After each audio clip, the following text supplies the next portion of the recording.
Hello friends, welcome to our new lecture on classifications of hydraulic turbines. Hydraulic turbines के classification के ऊपर हमारा आज का लेक्चर है। टर्बाइंस तो आपने सुना ही होगा, टर्बाइंस क्या होती हैं। मेनली जो टर्बाइंस होती हैं वो दो तरह की होती हैं, एक तो होती है आपकी स्टीम टर्बाइन और एक होती है आपकी हाइड्रोलिक टर्बाइन। सो जो कोल वगैरह यूज़ करके या डीजल यूज़ करके आप क्या करते हैं, उसको बॉयलर के अंदर वाटर को स्टीम में कन्वर्ट करते हैं, फिर उसी सुपर हीटेड स्टीम को आप यूज़ करके टर्बाइंस को रोटेट करते हैं, वो स्टीम टर्बाइंस होती हैं। यहाँ पे जो हाइड्रोलिक टर्बाइंस की बात कर रहे हैं, ये टर्बाइंस वो टर्बाइंस हैं जो बड़े बड़े रिजर्वॉयर से जो है उनको वाटर को कैचमेंट एरिया में रोक, डैम्स में रोक लिया जाता है, और उसी जो एनर्जी है वाटर की, फ्लोइंग वाटर की जो एनर्जी है, उसी को यूज़ करके उसको काइनेटिक एनर्जी में कन्वर्ट करके उसी से हम तो टर्बाइंस को रोटेट करते हैं। और टर्बाइंस आगे जनरेटर के साथ कनेक्टेड होती हैं। जब टर्बाइन रोटेट करेंगे तो वो क्या करेंगे, जनरेटर को रोटेट करेंगे और आपको इलेक्ट्रिसिटी प्रोड्यूस होगी। राइट। आज हम बात करेंगे कि जो टर्बाइंस हैं, हाइड्रोलिक टर्बाइंस हैं, उनको किस किस बेसिस के ऊपर क्लासिफाई किया जाता है और डिफरेंट उनके एस्पेक्ट्स, उनके डिफरेंट डिफरेंट एफिशिएंसीज के बारे में हम बात करेंगे। राइट। तो हम आगे बढ़ते हैं इसके अंदर। तो सबसे पहले बात करते हैं कि हाइड्रोलिक मशीन्स होती क्या हैं। What is hydraulic machines? Hydraulic machine is the device which converts hydraulic energy into mechanical energy और vice versa is known as hydraulic machines. Means वो मशीन्स जो कि हाइड्रोलिक एनर्जी, जो वाटर से जो एनर्जी मिल रही है, जो फ्लोइंग वाटर की जो एनर्जी है, उसको मैकेनिकल एनर्जी या फिर मैकेनिकल एनर्जी या उसका उल्टा, उसको हम बोलते हैं hydraulic machines. The hydraulic machines which convert hydraulic energy into mechanical energy are known as turbines. Means वो मशीनरी जो हाइड्रोलिक एनर्जी को मैकेनिकल एनर्जी के अंदर कन्वर्ट कर रहे हैं उसको हम बोलते हैं turbine, and that converts mechanical energy into hydraulic energy is known as pump. और जो मैकेनिकल एनर्जी को हाइड्रोलिक एनर्जी के अंदर कन्वर्ट करता है उसको पंप बोलते हैं। राइट। तो ये दोनों जो टर्बाइंस और मशीनरी हैं, ये हाइड्रोलिक पंप्स के मशीन्स के अंदर क्लासिफाइड होती हैं। जो मैकेनिकल को, हाइड्रोलिक एनर्जी को मैकेनिकल एनर्जी में कन्वर्ट करता है उसको हम टर्बाइंस बोलते हैं। राइट। तो आपको एक आइडिया लग गया होगा कि फ्लोइंग वाटर से कैसे इसके अंदर मैकेनिकल एनर्जी के अंदर कन्वर्ट करेंगे और उसी को फिर हम इलेक्ट्रिकल एनर्जी के अंदर कन्वर्ट करेंगे। तो टर्बाइन क्या करता है, सिर्फ उसको मैकेनिकल एनर्जी के अंदर कन्वर्ट करता है, तो इलेक्ट्रिक एनर्जी के अंदर कन्वर्ट करने का जनरेटर कहा जाता है। राइट। यहाँ पे हमने एक पिक्चरल व्यू दिखाया है आपको, जो सेटअप होता है पूरा हाइड्रोलिक टर्बाइन का, उसके बारे में कि कौन कौन से कंपोनेंट्स हो रहे हैं, पूरा जो जहां से एनर्जी प्रोड्यूस होती है। यहाँ पे आप देख पा रहे हैं कि ये आपका पीछे ये जो चीज है, ये आपका रिजर्वायर है।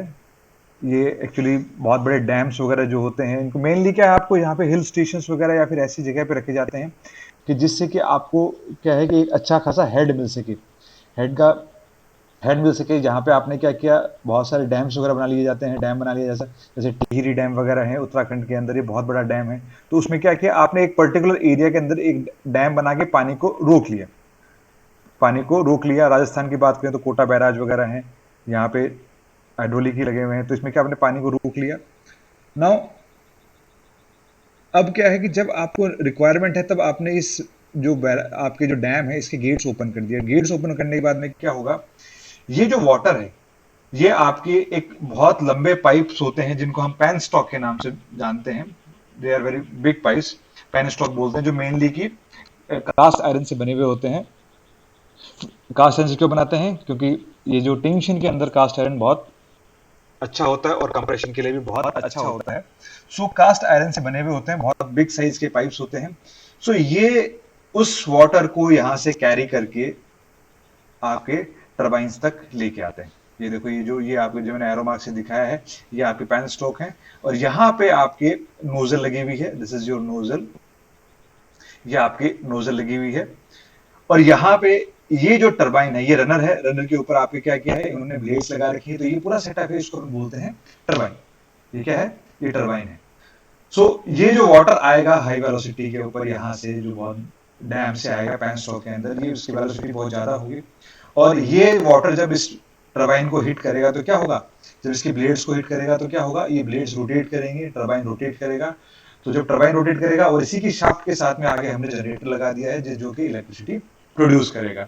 उसके बाद में क्या होगा, जो वाटर इसको स्ट्राइक किया है वो नीचे गिर जाएगा, और जहां पे वो जो एरिया जो उस वाटर को, जो बाद का वाटर है आपका, उसको लेके जाएगा, आगे फ्लो कर देगा, उसको हम बोलते हैं टेल रेस। सो ये कुछ एक कंपोनेंट्स हैं हाइड्रोलिक टरबाइन के, जिसके बारे में आपको एक छोटा सा आइडिया लग गया होगा कि होता क्या है। यहाँ बीच में एक सर्ज टैंक और होता है, यहाँ पे एक बीच में एक सर्ज टैंक और होता है। सर्ज टैंक क्या होता है कि जब मान लो कि जब वाटर फ्लो कर रहा है आपका इसके अंदर, राइट, जब आप टरबाइन के ऊपर वाटर स्ट्राइक कर रहा है, तो एकदम से हमें कभी कभी क्या होता है कि इसको टरबाइन को बंद करना पड़ता है। तो जब ये बहुत हाई वेलोसिटी से वाटर आ रहा है तो क्या होगा, यदि आप एकदम से यहाँ इसको बंद करोगे फ्लो को, तो क्या होगा, बहुत हाई प्रेशर इसके ऊपर पड़ेगा, तो इसके पॉसिबिलिटी है कि यहाँ पे कुछ फेलियर के चांसेस हो सकते हैं। सो हम यहाँ पे क्या करते हैं, एक सर्ज टैंक बना देते हैं। सर्ज टैंक भी छोटा सा रिजर्वॉयर जैसा ही होता है कि जो जब आपने बंद किया तो क्या होगा, जो वाटर पीछे से फ्लो होके आ रहा है वो क्या करेगा, इस सर्ज टैंक का फ्लो है उसको इंक्रीज कर देगा, मतलब इसका जो लेवल है उसको इंक्रीज कर देगा। तो उससे क्या होगा कि जो प्रेशर इसके ऊपर पड़ने वाला था वो नहीं होके क्या जाएगा, ये सर्ज टैंक के अंदर वो वाटर जितना भी आ रहा है वो यहाँ से इसके अंदर सर्ज टैंक का लेवल इंक्रीज कर देंगे। और जब नेक्स्ट टाइम जब आप इसको ओपन करोगे यहाँ पे, तो क्या होगा, सबसे पहले सर्ज टैंक का पानी जो है आपका फ्लूइड है वो उसके अंदर आएगा, उसके बाद में आपका ये जो डैम है उसका पानी इसके अंदर आएगा। सो यहाँ पे हम एक और टैंक रखते हैं जिसका नाम है सर्ज टैंक, राइट। सो यहाँ पे देखो उसी चीज का आपने एक और पिक्चर रिव्यू बनाया हुआ है हमने। दिस इज योर फोर्ट भी बना रखा है, ये हेड है आपका, ये डैम जो मैंने बताया था आपको, ये पैन स्टॉक आपको दिख रहा है। देन टर्बाइंस देखो, टर्बाइंस के साथ यहाँ पे इन्होंने जनरेटर को कपल किया हुआ है। क्या हुआ, जब ये टर्बाइन रोटेट करेगा तो जनरेटर रोटेट करेगा और आपको इलेक्ट्रिसिटी मिलेगी, राइट। सो मेनली क्या है कि जो आपके स्टीम टर्बाइंस वगैरह हैं जो आपकी, उनसे जो इलेक्ट्रिसिटी प्रोड्यूस होती है, क्योंकि उसको जो है वो बंद करने में और रीस्टार्ट करने में इट विल टेक टाइम। वहां पे क्या होता है कि जो स्टीम टर्बाइंस वगैरह हमको बंद करने में और स्टार्ट करने में क्या टाइम लगता है, क्योंकि आपका बॉयलर है, बॉयलर को वापस उस टेम्परेचर तक लेके आना है, स्टीम कन्वर्ट होगी, इट विल टेक टाइम। मतलब ऑलमोस्ट 24 आवर्स आपको एक बॉयलर को स्टार्ट करने में लग जाते हैं। लेकिन और जब पीक लोड होता है, पीक लोड कौन सा है मेनली अपने घरों के अंदर, पीक लोड होता है जो शाम का टाइम होता है, 6 से लेके रात को 10-11 बजे तक का, और मॉर्निंग का जब 6-7 बजे से लेके 9-10 बजे तक का, मतलब जो शाम का टाइम होता है उस टाइम मैक्सिमम एनर्जी कंजप्शन होता है और मॉर्निंग के अंदर मैक्सिमम एनर्जी। तो ये जो टाइम है ये इसको हम बोलते हैं पीक टाइम। रात का जो डिमांड है वो कम होती है, दिन की डिमांड थोड़ी कम होती है। सो पीक टाइम में जब जो अपने पूरे रिक्वायरमेंट है इलेक्ट्रिसिटी की, उसको पूरा करने के लिए हम हाइड्रोलिक टर्बाइंस वगैरह की यूज करते हैं। क्यों, क्योंकि ये इजी टू क्लोज है, मतलब आप इसको कभी भी बंद कर सकते हो और कभी भी आप इसको स्टार्ट कर सकते हो। सो पीक टाइम का जो लोड है उसको करने के लिए, देने के लिए, आपको बराबर करने के लिए हम क्या करते हैं, आपका हाइड्रोलिक टर्बाइंस वगैरह को यूज करते हैं, राइट। सो इसके कुछ पार्ट्स के बारे में बात करते हैं कि इसके जो डिफरेंट डिफरेंट पार्ट्स हैं उनके बारे में बात करते हैं। सबसे पहले बात करते हैं डैम की। A dam constructed across a river or a channel to store water. The reservoir is also known as head race. एक डैम जो मैंने बताया था क्या है, वो आपका जो वाटर है उसको स्टोर करता है किसी भी नदी के आगे या फिर किसी भी चैनल के आगे, उसको रोक दिया जाता है। तो बहुत बड़ा कैचमेंट एरिया होता है। कैचमेंट एरिया क्या है, जहां पे आपने पानी को रोका है उसको बोलते हैं कैचमेंट एरिया। सो उसको बोलते हैं डैम, बांध बोलते हैं, और उसी को हम हेड रेस भी बोलते हैं, ठीक है।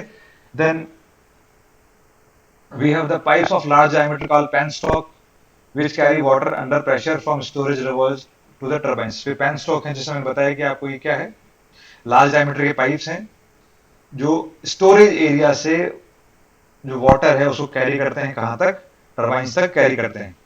These pipes are usually made of steel और रेनफोर्स्ड कंक्रीट। जो ये पाइप्स हैं जनरली किसके बने हुए होते हैं, स्टील के बने हुए होते हैं या फिर रेनफोर्स्ड कंक्रीट के बने हुए होते हैं। और इनके अंदर जो इनर लाइंस होती है वो आपकी स्टेनलेस स्टील से ही बनी हुई होती है, राइट। जो अंदर की जो अंदर लाइन इनर लाइंस होती हैं वो किसकी बनी हुई होती हैं, स्टेनलेस स्टील की बनी होती हैं। Turbines having different types of veins और बकेट्स और ब्लेड्स। टर्बाइन क्या होती है, turbines having different types of veins और बकेट्स और blades mounted on a wheel called runner. Turbines क्या है, एक रनर है, रनर के चारों तरफ जो डिफरेंट टाइप की जो ब्लेड्स लगी रही हैं जिसके ऊपर आपका वाटर स्ट्राइक करेगा उसको बोलते हैं turbine. Then we have the tail race. Tail race, which is a channel carrying water away from the turbine after the water has worked on the turbine। Means tail race क्या है, जैसे picture में दिखाया था, ये देखो, ये tell race है। ये क्या है, जब इसको स्ट्राइक करने के बाद में जो वाटर को लेके जाता है उसको बोलते हैं टेल रेस।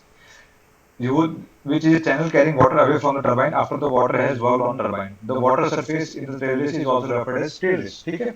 So ये हमारे जो मेन तीन चार कंपोनेंट्स हैं उनके बारे में बात होगी कि क्या क्या चीजें हैं. So कुछ टर्म्स हैं, टेक्निकल टर्म्स की बात करते हैं. ग्रॉस हेड की बात करते हैं. सो ग्रॉस हेड क्या है? It is the vertical distance between head race and tail race. ये देखो, ये दो आपको एच ओ दिख रहा है यहाँ पे. ये आपका क्या है? हेड रेस और ये देखो एच दिख रहा है यहाँ पे. ये आपका क्या है? हेड रेस और जो टेल रेस है उनके बीच का जो डिफरेंस है उसको बोलते हैं एच जी. ठीक है? It is the vertical distance between head race and tail race. Then we have net head. Net head और effective head is the actual head available at the inlet of work on the turbine. देखो net head क्या है? आपका gross head है, वो तो ठीक है, लेकिन आपको जो एक्चुअल हेड मिला है एट द टाइम जब आपका जो वाटर था, फ्लूइड था, वो आपका डैम से लेके वहां तक आपके जो टरबाइन पे टच हुआ, तो कहीं ना कहीं वहां पे कुछ लॉसेस हुए हैं जो पेन स्टॉक के अंदर आया है. सो एक्चुअल हेड अपने को क्या मिला कि जो एक्चुअल हेड अपने को मिलना चाहिए था, ग्रॉस हेड, वो नहीं मिलके कुछ लॉसेस जो पेन स्टॉक के अंदर हो गए उनको माइनस कर दें. So H G minus H L, right. जो नेट हेड हमको क्या मिला है? H G minus H L means gross head minus जो लॉसेज हुए हैं, हेड लॉस हुआ है, उसको यदि घटा दें ग्रॉस हेड में से, तो वो हमको नेट हेड मिला है at the starting of turbine. Where H L is the total head loss during the transport of water from headrest to tailrest, which is mainly headless due to friction and is given by 4 FLV square upon 2 GD. Means जो friction की जैसे loss हुए कि pipe जो pen stock आपका इतना बड़ा था, तो उसके अंदर से जो वाटर ट्रेवल करके आया है, तो क्या हुआ? उसके कहीं ना कुछ लॉसेज हुए. सो उसको आपने जो फ्रिक्शनल लॉस है, सो फ्रिक्शनल लॉस क्या होता है? 4 FLV square upon 2 GD, right, जो हम पहले आपके पढ़ चुके हैं उसके अंदर. सो ये लॉसेज हम उसमें से कम कर देते हैं. So net head is gross head minus head loss, right? So जिसमें F is friction of coefficient है, L is length of penstock है, V is the mean flow velocity है, D is the diameter of penstock, G is the extension due to gravity. So अब एक term आती है specific energy. Specific energy होती क्या है? The specific energy of a hydropower plant is the quantity of potential and kinetic energy which 1 kilogram of water delivers when passing through the plant from an upper to a lower reservoir. So ये क्या है कि 1 kg of water, जो 1 kg of water deliver करता है, जब कितनी energy वो डिलीवर करता है जब उसको अपर हेड से लोअर हेड तक आने में, उसको हम बोलते हैं specific energy. Specific energy of hydro power plant is the quantity of potential and kinetic energy, कि कितनी उसने पोटेंशियल एंड कितनी काइनेटिक एनर्जी उसने दी. कितनी क्वांटिटी में? 1 kg ऑफ वाटर. पर केजी ऑफ वाटर कितनी पोटेंशियल एनर्जी एंड कितनी काइनेटिक एनर्जी डिलीवर कर रहा है, उसको हम बोलते हैं specific energy. So the expression of specific energy is Newton meter upon kg, joule per kg, and designated as meter square per second square. Right? So अब हम बात करते हैं डिफरेंट टाइप की एफिशिएंसीज के बारे में, कि जो डिफरेंट एफिशिएंसीज होती हैं वो कौन सी कैसे कैसे होती हैं. सो सब हमारे पास मेनली जो एफिशिएंसीज होती हैं वो तीन तरह की एफिशिएंसीज होती हैं. One is hydraulic efficiency, one is your hydraulic efficiency, other one is mechanical, and third one is overall efficiency. So तीन तरह की एफिशिएंसीज हैं. और यहाँ पे एक पिक्चर में आपको शाफ्ट दिखा रखी है, टरबाइन रनर दिखा रखा है और टरबाइन का इनलेट दिखा रखा है. तो हम तीनों के बारे में बात करते हैं. तो सबसे पहले है hydraulic efficiency. It is the ratio of power developed by the runner of a turbine to the power supplied at inlet of the turbine. Since the power supplied in hydraulic and is the probable loss in between the striking jet and vane is rightly called hydraulic efficiency.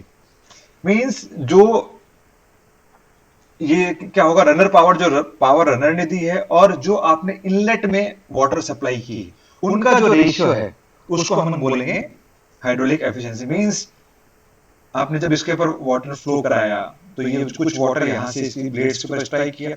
So blades के ऊपर strike किया, वो आपको हो गया आपका input water power. इसका हमने क्या बोल दिया? Water power. और ये जो रनर ने जब इसकी वजह से घूमने की वजह से रनर ने जो पावर प्रोड्यूस किया उसको हमने बोल दिया रनर पावर. सो रनर पावर और जो वाटर पावर है, इन दोनों का जो रेशियो है उसको हम बोलेंगे hydraulic efficiency. It is the ratio of power developed by runner to the power at the inlet of turbine, right? Second one is your mechanical efficiency, mechanical efficiency क्या होती है? It is the ratio of power available at the shaft to the power developed by the runner of turbine. This depends on the slip and other mechanical problems that will create a loss of energy between the runner in the annular area between the nozzle and spear. The amount of water reduces as the spear is pushed forward and vice versa. And the shaft is purely mechanical and hence mechanical efficiency is shaft power upon runner power. अब देखो, हमने initially जो water दिया वो किस पे जाके strike किया? वो ब्लेड्स के ऊपर स्ट्राइक किया, राइट? वो उसका वाटर पावर हो गया. फिर आपका टरबाइन घुमा, टरबाइन ने क्या किया? रनर ने कुछ एफिशिएंसी दी शाफ्ट को, और वही शाफ्ट पावर जाके रनर घुमा, रनर ने किया एफिशिएंसी, रनर पावर हो गया, और वही शाफ्ट जाके मिली है, अटैच हुई किसी साथ? आपके जनरेटर के साथ. सो जो जनरेटर के को पावर मिली है शाफ्ट की, उसको हमने बोल दिया shaft power. So mechanical efficiency क्या है? जो शाफ्ट को पावर मिली है, शाफ्ट पावर अपॉन जो रनर ने एफिशिएंसी जो पावर प्रोड्यूस किया, मीन शाफ्ट को जो पावर मिला, जो आप जो किसके काम में आएगा? आपके जो जनरेटर है उसको रोटेट करने का काम में आएगा, वो अपॉन जो रनर ने पावर प्रोड्यूस किया वो, राइट? उसको बोल दिया हम. इन दोनों का जो रेशियो है उसको हमने बोल दिया mechanical efficiency, right? Then the third one is overall efficiency. कि ओवरऑल एफिशिएंसी क्या होती है?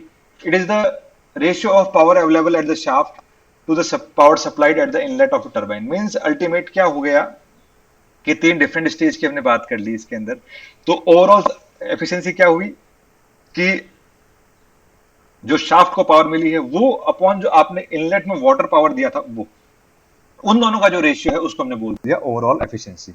As this covers overall problems of losses in the energy, it is known as overall efficiency. Means रास्ते में जितने भी overall losses थे आपके रनर के अंदर, फिर शाफ्ट के अंदर, वो सब हमने कंसिडर करने के बाद में हमको जो एफिशिएंसी मिली उसको बोल दिया overall efficiency. This depends on both the hydraulic losses and the slips and other mechanical problems that will create a loss of energy between the jet power supplied and the power generated at the shaft available for coupling of the generator. ठीक है, ये clear है कि भाई कितना power आपको ultimately वहां पे जनरेटर के एंड पे आपको मिला अपॉन कितनी आपने एफिशिएंसी, कितना आपने वाटर पावर दिया था. So this is shaft power upon water power from equation first second and third. First second third equation कौन सी थी? हमारी जो हाइड्रोलिक एफिशिएंसी थी, मैकेनिकल एफिशिएंसी वो सेकंड थी, एंड थर्ड वन ये थी. तो इन तीनों को मिला के हम अल्टीमेटली क्या हुआ? जो ओवरऑल एफिशिएंसी क्या है? Hydraulic efficiency into mechanical efficiency. Now हम अब हमारे जो मेन टॉपिक है, ये तो हमने बता दिया कि डिफरेंट डिफरेंट एफिशिएंसीज क्या होती हैं. अब हम बात करते हैं मेन जो क्लासिफिकेशन है टरबाइंस का, उसके बारे में हम बात करेंगे, राइट? सो जो टरबाइंस है उनका क्लासिफिकेशन किसके ऊपर? तो डिफरेंट डिफरेंट क्राइटेरियाज हैं जिनके बेसिस के ऊपर हमने टरबाइंस को क्लासिफाई किया. तो सबसे पहला है आपका energy available at the inlet of runner, कि जो रनर के इनलेट के ऊपर एनर्जी मिल रही है उसके अकॉर्डिंग आपने इसको क्लासिफाई कैसे किया. तो ये क्लासिफिकेशन दो तरीके से होता है. One is your impulse turbine and one is your reaction turbine. कौन सी आपकी इंपल्स है, कौन सी रिएक्शन है, इसके बारे में हम डिटेल्स आगे पढ़ेंगे. देन सेकंड क्लासिफिकेशन है आपका directions of the flow through the runner, कि रनर के अंदर जो डायरेक्शन है वाटर का, जो फ्लूइड अंदर आ रहा है, उसके बेसिस के ऊपर आपने इसको क्लासिफाई किया है. जैसे इसका टेंजेंशियल फ्लो है, रेडियल फ्लो है, एक्सियल फ्लो है, मिक्स्ड फ्लो है. जैसे टेंजेंशियल फ्लो की बात करें तो जो आपका पैटर्न व्हील है वो आपका टेंजेंशियल फ्लो है. देन रेडियल फ्लो की बात करते हैं तो रेडियल फ्लो के अंदर आपका ओल्ड फ्रांसिस टरबाइन है, गिडनार्ड है, थॉमसन है. ये जितनी भी टरबाइंस हैं ये सारी आपकी रेडियल फ्लो के अंदर आती है, राइट? देन एक्सियल फ्लो की बात करते हैं तो एक्सियल फ्लो के अंदर कैप्लान है, जोवनल है, प्रॉपलर है, गिडनार्ड एक्सियल है. ये जो तीन चार टरबाइंस आती हैं ये आपकी एक्सियल फ्लो के अंदर आती हैं. और मिक्स्ड फ्लो के अंदर आपका जो मॉडर्न फ्रांसिस टरबाइन है वो आपका मिक्स्ड फ्लो के ऊपर काम करता है, right? Then we have head at the inlet of turbine. Head के बारे में बात करते हैं कि भी कितना हेड की तरफ चलता है. तो हाई हेड, मीडियम हेड और लो हेड के लिए भी ये हम इसको डिफरेंशिएट कर लेते हैं. जैसे हाई हेड की बात करें तो पैटर्न व्हील आपका हाई हेड के लिए यूज करते हैं, मीडियम हेड के लिए फ्रांसिस यूज करते हैं, और लो हेड के लिए हम कैप्लान यूज करते हैं. अकॉर्डिंग टू स्पेसिफिक एनर्जी हम इसको क्लासिफाई कर सकते हैं. Low specific speed, medium specific speed, high specific speed, और स्पीड नंबर के बेसिस के ऊपर भी हम इसको क्लासिफाई कर सकते हैं. Low speed number, medium speed number and high speed number, right? So ये डिफरेंट डिफरेंट क्लासिफिकेशंस थे जिसके अकॉर्डिंग हम टरबाइंस को क्लासिफाई कर सकते हैं. सो सबसे पहले बात करते हैं कि इम्पल्स टरबाइन क्या होती है, पार्शियल टरबाइन बोलते हैं जिनको। What is impulse turbine? तो इम्पल्स टरबाइन में क्या है कि जो अवेलेबल एनर्जी ऑफ वाटर, जितनी भी वाटर की अवेलेबल एनर्जी होती है, उसको हम क्या करते हैं काइनेटिक एनर्जी के अंदर कन्वर्ट कर लेते हैं। कैसे कन्वर्ट करते हैं? नोजल के थ्रू पास करके। और जो प्रेशर है वो हमेशा आपका क्या रहेगा? Pressure is always remains constant while flowing through moving blade. जो प्रेशर है वो आपका जब मूविंग ब्लेड्स में से पास करेगा तो क्या होगा? ये आपका प्रेशर जो है आपका वो हमेशा कांस्टेंट रहेगा। लेकिन जब नोजल के अंदर जाएगा तो क्या होगा? उस टाइम प्रेशर ड्रॉप होगा और वेलोसिटी उस टाइम पे क्या होगी? इंक्रीज हो जाएगी, right? The hydraulic energy is completely converted to kinetic energy before transformation to the runner. Runner में जाने से पहले क्या होगा? जो हाइड्रोलिक एनर्जी है वो किसमें कन्वर्ट हो जाएगी? आपकी काइनेटिक एनर्जी के अंदर कन्वर्ट होगी। किसके अंदर? नोजल के अंदर। और जो प्रेशर एनर्जी है जब हाइड्रोलिक एनर्जी के अंदर काइनेटिक एनर्जी के अंदर कन्वर्ट होगी तो उस टाइम पे जो प्रेशर है वो डिक्रीज होगा और काइनेटिक एनर्जी इंक्रीज होगी। लेकिन जब अंदर आपकी ये ब्लेड्स, मूविंग ब्लेड्स के अंदर जाएगा तो उस टाइम क्या होगा? उस टाइम जो आपका प्रेशर है वो आपका थ्रू आउट कांस्टेंट रहेगा। प्रेशर जो है आपका वो थ्रू आउट कांस्टेंट रहेगा और जो वेलोसिटी है आपकी वो धीरे धीरे करके कम होती जाएगी। जो काइनेटिक एनर्जी है आपकी, काइनेटिक वेलोसिटी है, काइनेटिक एनर्जी है वो आपकी क्या होगी? धीरे धीरे कम हो जाएगी। तो वेलोसिटी आपकी डिक्रीज होगी कहां? ब्लेड्स के अंदर। और प्रेशर है ब्लेड्स के अंदर कांस्टेंट रहेगा। इसने देखो दिखाया, टर्बो दिखाया, पेल्टन व्हील दिखाया इसने जो एग्जांपल के तौर पे। ये देखो ऐसे होते हैं, ये पिक्चर से आपको दिख रहे होंगे, right? So next one is reaction turbine, इनको हम फुल टरबाइन भी बोलते हैं। तो इसमें क्या होता है? In the reaction turbine at the entrance of runner only a part of available energy is converted to kinetic energy and a substantial part remains in the form of pressure energy। means कि कुछ energy part है वो आपका kinetic energy के अंदर convert होता है और बचा हुआ आपका किसके अंदर? प्रेशर एनर्जी के अंदर ही रहता है, राइट? रिएक्शन काइनेटिक में उसमें जो आपका पहला जो था इंपल्स टरबाइन, उसमें क्या था कि टोटल जो एनर्जी है वो कन्वर्ट हो रही थी किसके अंदर? Kinetic energy. लेकिन यहाँ पे टोटल एनर्जी कन्वर्ट होके नहीं होके कुछ पार्शियल एनर्जी क्या है वो आपकी इसमें कन्वर्ट होगी, काइनेटिक एनर्जी के अंदर कन्वर्ट होगी। In the reaction turbine, two effects causes the energy transform from the flow of mechanical energy on the turbine.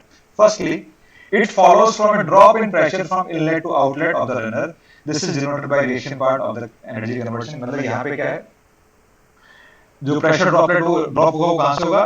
Inlet to outlet runner. मतलब जो अंदर ब्लेड्स, मूविंग ब्लेड के अंदर क्या होगा? जब मूविंग ब्लेड्स के अंदर जाएंगे तो वहां पे क्या, जैसे आपके इंपल्स टरबाइन में तो जो प्रेशर था वो कांस्टेंट था मूविंग ब्लेड्स के अंदर, लेकिन यहाँ पे मूविंग ब्लेड्स के अंदर भी प्रेशर ड्रॉप कंटिन्यूअसली होता रहेगा। और जो काइनेटिक एनर्जी है वो क्या है? इनिशियली कुछ चेंज होगी और उसके बाद में वो क्या होगी? वो भी धीरे धीरे डिक्रीज होगी। किसके अंदर? मूविंग ब्लेड्स के अंदर। तो मेन डिफरेंस यही है, जो प्रेशर है वो क्या हुआ? जो इंपल्स टरबाइन के अंदर प्रेशर कांस्टेंट था मूविंग ब्लेड्स के अंदर, और यहाँ पे मूविंग ब्लेड्स के अंदर जो प्रेशर था वो कंटिन्यूअसली डिक्रीज हो रहा है। Secondly, changes in the direction of velocity vectors of the flow through the canals between the runner blades transfers impulse forces.